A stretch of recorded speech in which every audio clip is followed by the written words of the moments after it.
Untuk waktu yang lama, tren fashion, makeup, outfit, bahkan definisi cantik dan gak cantik ditentukan oleh mereka. Majalah-majalah ini yang jadi gatekeeper standar kecantikan kita. Tapi, sejak internet hadir dan media sosial melahirkan influencer culture, kuasa mereka mulai hilang. What's up everybody? Welcome back to my channel. I wanted to walk you through my no foundation, no concealer routine. Very rare to see products that work for deeper skin tones. Today we're going to learn how to properly recycle our day-to-day makeup products, skincare products. Is stronger skincare actually better?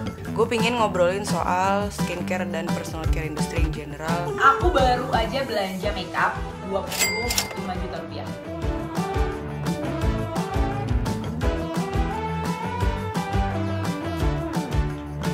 Gue Fanny Evan. Pada series ini, gue akan mengeksplor gimana influencer culture berpengaruh pada standar kecantikan kita.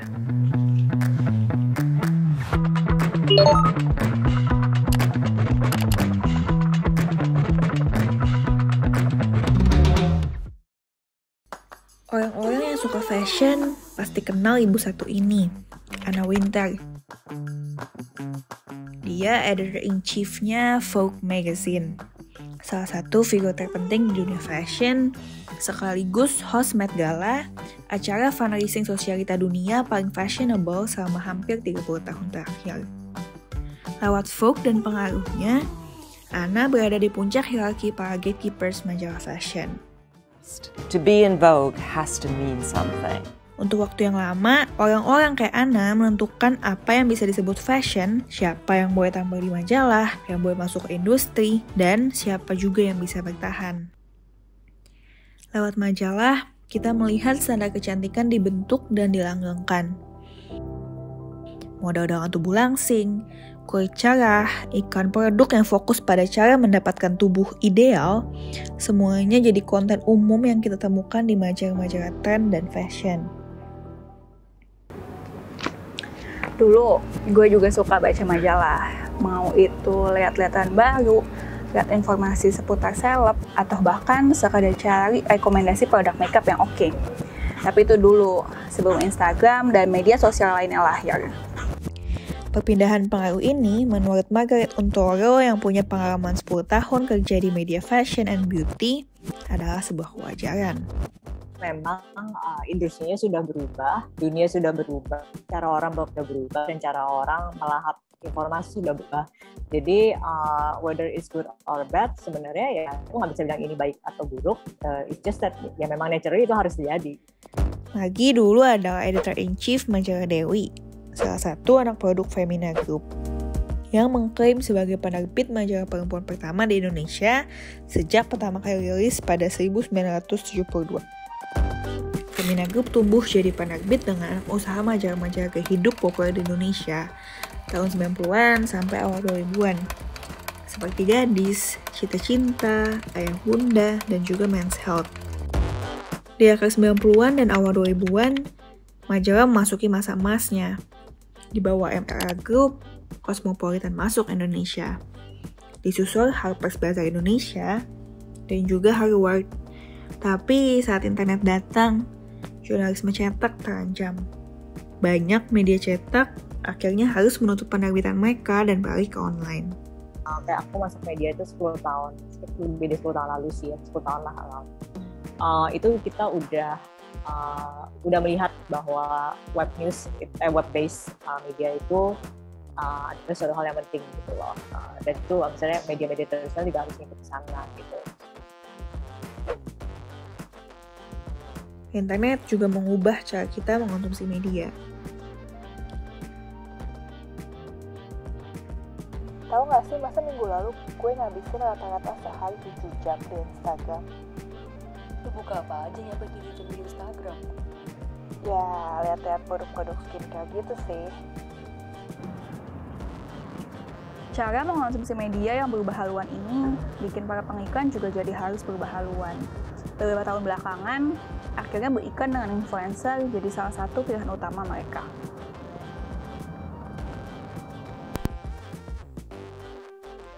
Data bahkan menyebut promosi lewat influencer jadi strategi marketing terbesar. 93% marketers menggunakan jasa mereka. Iya, menurut aku authenticity sih. Dalam artian dia apa ya, nggak sembarang gitu ya. Maksudnya they're very picky about what they share and whatever. Jadi mereka tuh gaining trust ke followersnya. Jadi followers tuh lebih percaya. Jadi apa yang dia rave banget gitu ya, pasti followersnya makin gencar gitu, makin pengen tahu, makin pengen beli gitu. Kunti adalah markom salah satu produk beauty yang biasa menggunakan jasa influencer. Menurutnya, beriklan di influencer udah sama aja kayak beriklan di media konvensional. Jasa influencer sering digunakan brand untuk meningkatkan awareness. Survei McDarin Juni lalu juga menemukan sudah banyak konsumen yang meninggalkan majalah. 96% dari total 725 responden menjawab bahwa influencer menjadi inspirasi kecantikan mereka, mulai dari gaya makeup sampai pilihan produk. Cuma 6-76% dari responden yang menyebutkan majalah sebagai sumber informasi tentang kecantikan. Terbesar dari kelompok usia 43 sampai 57 tahun. Dulu dan sekarang. Dulu kita lebih banyak dulu kan orang lihatnya dari TV, dari majalah gitu ya. Dari majalah itu siapa sih yang bisa jadi model, siapa sih yang punya. Jadi media menentukan, oh ini yang cakep, ini yang nggak cakep, ini yang tersisih jadi cover girl, cover boy.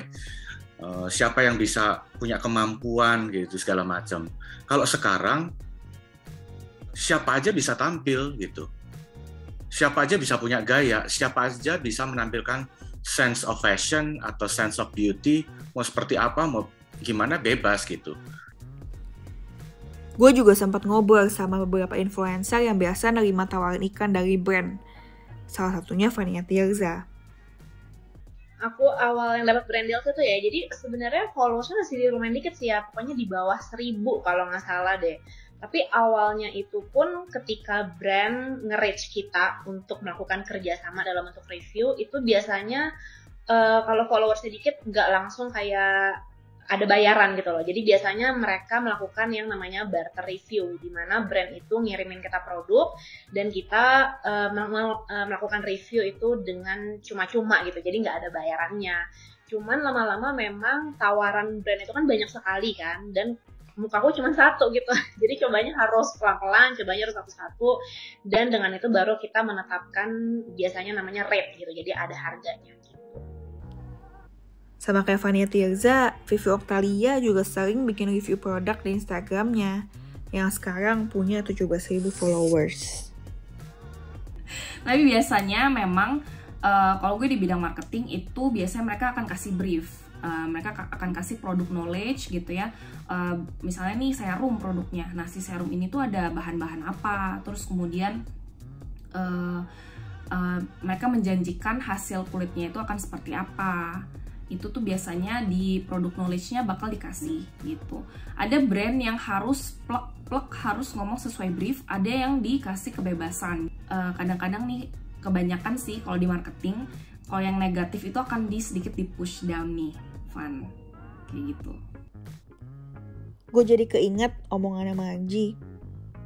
Kan karena aku punya background media juga, dan kind of like know how the industry works gitu, ya aku juga filter juga gitu bahwa I know that ya ini kan memang product launch gitu, maksudnya pasti mereka akan push semua gitu kan, semua akan terlihat nice and interesting gitu.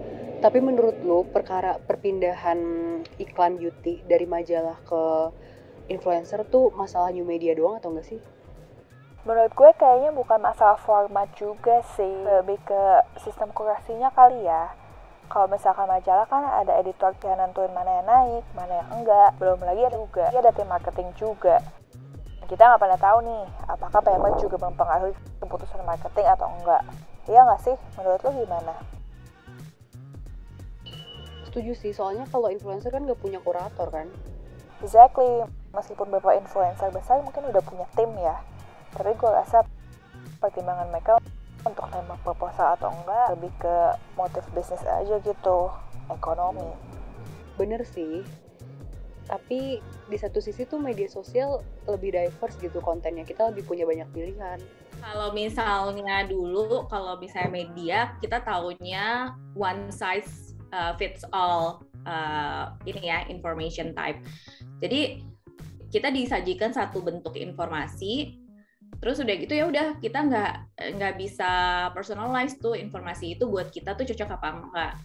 Kan kalau misalnya kita ngomongin tentang beauty pasti ada banyak faktor kan, misalnya usia, gaya hidup, terus udah gitu tipe kulit, macam-macam lah gitu. Nah di era ini sekarang kan banyak nih influencernya gitu, kita bisa cari orang yang mungkin karakteristiknya sama kita. Jadinya kalau misalnya dia mencari rekomendasi itu jadi lebih tepat sasaran buat dia. Teknologi akhirnya memang membantu kita untuk mendobrak standar kecantikan yang selama ini dilanggengkan oleh media dan majalah. Instagram bikin kita bisa ngeliat dan ngerasa relate dengan orang-orang yang lebih mirip dengan kita. Jadi sadar kalau cantik itu beragam. Gue sendiri sempat punya sentimen negatif sama influencer culture, terutama karena harga mereka yang bombastis. Gue juga sempat menghubungi beberapa beauty influencer yang followersnya juta-jutaan, tapi mereka nggak sungkan untuk minta fee buat konten jurnalistik ini. Influencer culture juga ngebantu sih buat orang-orang yang selama ini ditinggalkan media, akhirnya jadi bisa tampil di spotlight. Tapi apa benar kalau standar kecantikan jadi lebih demokratis di tangan para micro-influencer? Soalnya pada ekonomi kita hari ini, pemodal kan masih tetap duduk di atas puncak hierarki ya. Dan kalau kita sepakat kalau standar kecantikan itu erat hubungannya dengan siapa yang berkuasa, peran gatekeeper sih sebenarnya masih belum berganti.